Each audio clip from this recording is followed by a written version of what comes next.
ചേട്ടാ IFFK വന്നിട്ടുള്ള ഒരു എക്സ്പീരിയൻസ് ഒന്ന് പറയാമോ?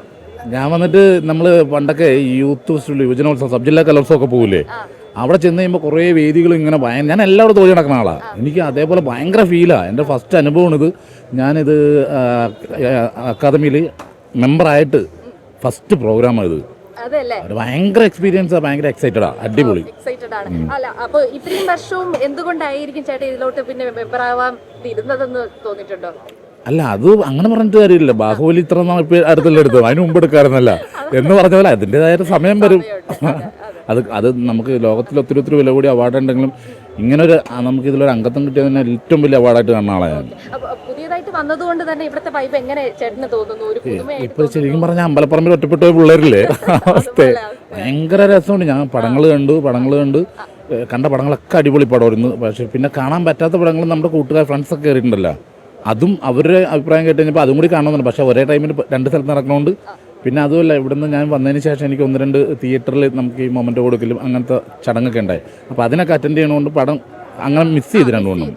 അത് മാത്രമല്ല, ഇപ്പോൾ ഒരു 19ഓളം ഫിലിംസ് നമുക്ക് പ്രദർശന അനുമതി കിട്ടിയിട്ടില്ല.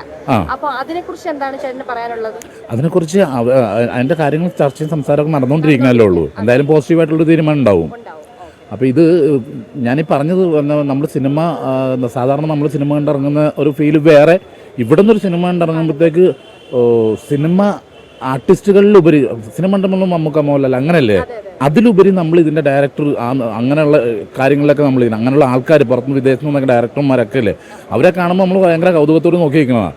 അപ്പോൾ ഞാൻ പറഞ്ഞ ഇപ്പോൾ ഇത്രയും ദിവസം കൊണ്ട് ഇത്രയും എല്ലാ തിയേറ്ററിനും ഫില്ലാന്ന് പറഞ്ഞാൽ ഇത്ര സമയം നല്ല ക്യൂ ആയിരിക്കും അവിടെ. അപ്പോൾ ഇനി കാണാനുള്ളവർ എത്രയും പെട്ടെന്ന് കുറച്ച് ദിവസങ്ങളുള്ളൂ വന്ന് കാണണം. അതാണ് ഈ ഒരു ആഴ്ച എന്ന് പറയുന്നത് ഒരു ഉത്സവ പ്രതീതി തന്നെയാണ്, ഗംഭീരം. അതെ, ഇതിനു മുമ്പ് ഉള്ള ആൾക്കാർ പറയുന്നത് വെച്ച് കഴിഞ്ഞാൽ ആ ഒരു വൈബ് ഇപ്പൊ ഇല്ല എന്ന് തോന്നുന്നുണ്ട്. പക്ഷെ പുതിയതായിട്ട് വന്ന ഒരാൾക്ക് എന്തുകൊണ്ടും ഇതൊരു വൈബ് തന്നെയാണ്. പിന്നെ നമ്മൾ അതാ ഞാൻ നേരത്തെ പറഞ്ഞത്, നമ്മൾ ഇതിനു മുന്നേയൊക്കെ ഞാൻ ഇതിലുണ്ടെങ്കിൽ എനിക്ക് അറിയാൻ പറ്റുള്ളൂ. പക്ഷെ ഇതിപ്പോൾ എന്നെ സംബന്ധിച്ച് ഭയങ്കര ഹെവിയാണ്. നമ്മൾ അവിടെ ഇതിൻ്റെ കോർഡിനേഷൻ പോലും ഞാൻ അവിടെ നിന്ന് ഇറങ്ങുമ്പോഴാണെങ്കിൽ നമ്മൾ ക്യാബ് കാര്യം അങ്ങനെയൊക്കെ പടപടപടപടയെന്നുണ്ട്. ഫുഡിൻ്റെ കാര്യങ്ങൾ എല്ലാം ഓക്കെയാണ്. പിന്നെ ഇവിടെ വന്ന സ്റ്റാളുകളാണെങ്കിലും അവരെല്ലാവരും ഭയങ്കര രസമായിട്ട് ചെയ്തേക്കണം, എല്ലാം അടിപൊളിയാണ്, ഗംഭീരമാണ്. എന്താണ് പുതിയ പ്രോജക്ട്സിനെ കുറിച്ചൊക്കെ ഒന്ന് പറയൂ? പുതിയ പ്രോജക്ട്സ് എന്ന് പറഞ്ഞപ്പോൾ ഞാൻ പടം ഡയറക്റ്റ് ചെയ്യാൻ പോവാണ്. അപ്പോൾ അതിൻ്റെ പ്രീ പ്രൊഡക്ഷനായിട്ട് നിൽക്കുന്നു. പടത്തിൻ്റെ പേര് ഗംഗ യമുന സിന്ധു സരസ്വതി എന്ന്. 4 സ്ത്രീകളുടെ 4 പടങ്ങൾ, ഒരു ആന്തോളജി മൂവിയായിരുന്നു. അതല്ല, ഇത് സ്ത്രീ ഓറിയന്റഡ് ആയിട്ടുള്ള പടങ്ങളാണ്. 4 പടം ചേർന്നിട്ട് ഒരു സിനിമയാണ്, 4 കഥകൾ. അപ്പോൾ അത് എല്ലാം സ്ത്രീ ഓറിയന്റഡാണ്. അതാണ് ഗംഗ യമുന സിന്ധു സരസ്വതി. സിന്ധു കഴിഞ്ഞിട്ട് നമ്മൾ സരസ്വതി വന്നു വെച്ചാൽ സരസ്വതിയിൽ നിർത്തണം, അതിനു വേണ്ടിയാണ്. അല്ലാതെ റിവറുമായിട്ട് ബന്ധപ്പെട്ട ഒന്നുമില്ല. റിവർ അല്ല, ഇത് ടെററാ. 4 സ്ത്രീകൾ നമ്മൾ മടിക്കുന്ന കാര്യങ്ങൾ നമ്മൾ ജസ്റ്റ് ഒന്ന് ഒരു നോട്ടത്തിൽ തീരാവുന്ന പ്രശ്നം ഉണ്ടാവുള്ളൂ ലേഡീസിന്. ഒറ്റ നോട്ടത്തിൽ ഷാർപ്പൊരു നോട്ടത്തിൽ തീരാവുന്ന പ്രശ്നമുള്ളൂ. പക്ഷെ അത് നമ്മൾ നോക്കാതെ നമ്മൾ വേറെ ലെവലിൽ കൊണ്ടെത്തിക്കും. അതിപ്പോൾ എൻ്റെ അമ്മയാണെങ്കിലും എൻ്റെ സഹോദരിയാണെങ്കിലും ഇനി വന്ന കുട്ടികളാണെങ്കിലും നമുക്ക് ആരെ ചീത്ത പറയുക തല്ലൊന്നും വേണ്ട, ഷാർപ്പൊരു നോട്ടം നോക്കി ഏതവനാണെങ്കിലും ഒന്ന് പടക്കപ്പെടുന്നുണ്ട്.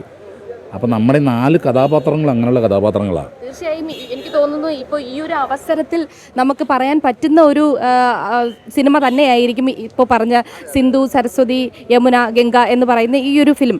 കാരണം നമ്മളിപ്പോൾ അവൾക്കൊപ്പമാണോ അല്ലെങ്കിൽ അവനൊപ്പമാണോ എന്ന് ചോദിക്കുന്ന ഒരു കണ്ടീഷനിലാണ്. എപ്പോഴും അവൾക്കൊപ്പമാണ്. ഇപ്പം ഞാനാണെങ്കിൽ എൻ്റെ അച്ഛനമ്മേനെ ചീത്ത പറഞ്ഞിട്ടുണ്ടെങ്കിൽ ഞാൻ സമ്മതിക്കില്ല, എൻ്റെ പെങ്ങളെ അളിയൻ ചീത്ത പറഞ്ഞ് സമ്മതിക്കില്ല, അങ്ങനെയുള്ളൂ. എന്നാൽ പെങ്ങളോട് നീ മിണ്ടാരിയൊന്നും പറയൂല, അളിയൻ മിണ്ടാരില്ല, ഇത് പറയുള്ളൂ. എപ്പോഴും അവൾക്കൊപ്പോ. കാരണം ഞങ്ങൾ 8 ആണും 2 പെണ്ണുമാണ്. അപ്പം ഞങ്ങൾക്ക് പെങ്ങന്മാർ കുറവാണ്.